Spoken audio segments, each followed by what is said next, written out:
दर्पण त्राटक अभ्यास से आंखों में चुंबकीय आकर्षण पैदा होता है। इसके बाद बिना कुछ बोले सिर्फ आंखों से ही अपना आदेश मनवाया जा सकता है। दर्पण त्राटक के अनुभव और दर्पण साधना से आध्यात्मिक कायाकल्प होता है। दर्पण त्राटक साधना का उद्देश्य आत्मशक्ति को सुसज्जित किया जाता है।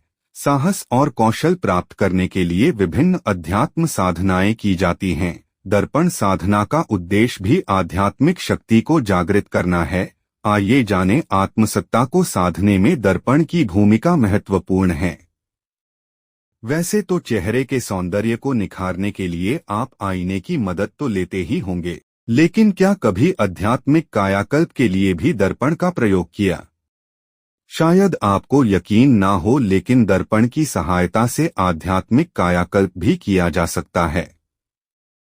दर्पण साधना से ज्ञान।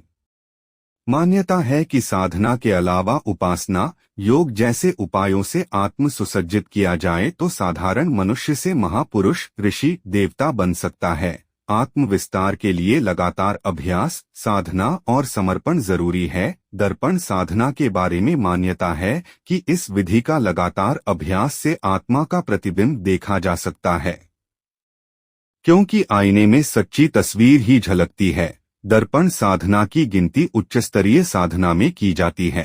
पंडित श्रीराम शर्मा आचार्य के अनुसार स्थूल शरीर के साथ अपना प्राण शरीर भी है।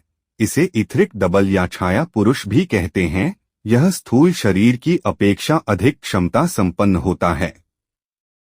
मानव शरीर में अन्यमय कोश, प्राणमय कोश, मनोमय कोश, विज्ञानमय कोश और आनंदमय कोश होते हैं। इन पंचकोशों के जागरण में दीपक साधना काफी मददगार हो सकती है। इस साधना के जरिए व्यक्ति खुद के बारे में जानने और समझने का प्रयास करता है। त्राटक साधना की तरह यह साधना आंतरिक ऊर्जा को सशक्त बनाने का अच्छा तरीका है। यह ऐसा तप है जो हमारे व्यक्तिगत और सामाजिक जीवन को सुख, शांति और समृद्धि से भर देता है। यदि यह साधना पूरे मनोयोग और बगैर किसी कामना से किया जाए तो जल्द ही आध्यात्मिकता का बोध होने लगता है। दर्पण त्राटक में अनुशासन जरूरी है।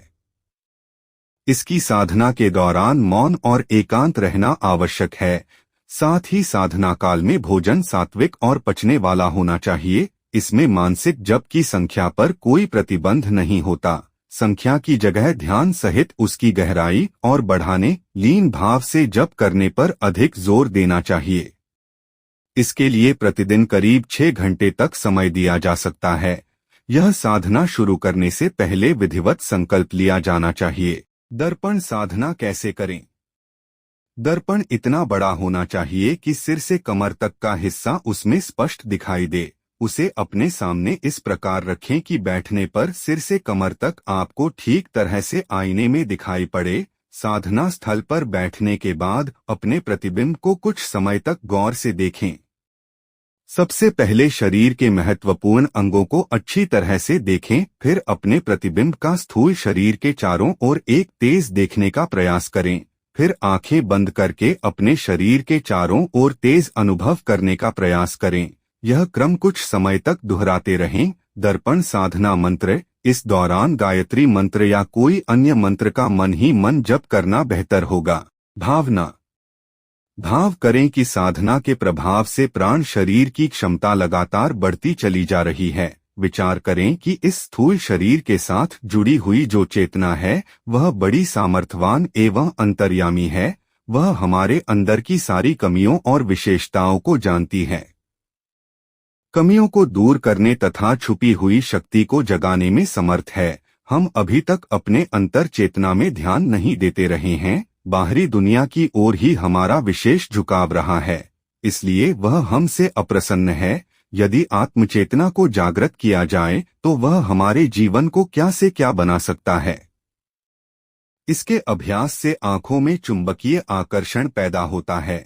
इसके बाद बिना कुछ बोले सिर्फ आंखों से ही अपना आदेश मनवाया जा सकता है।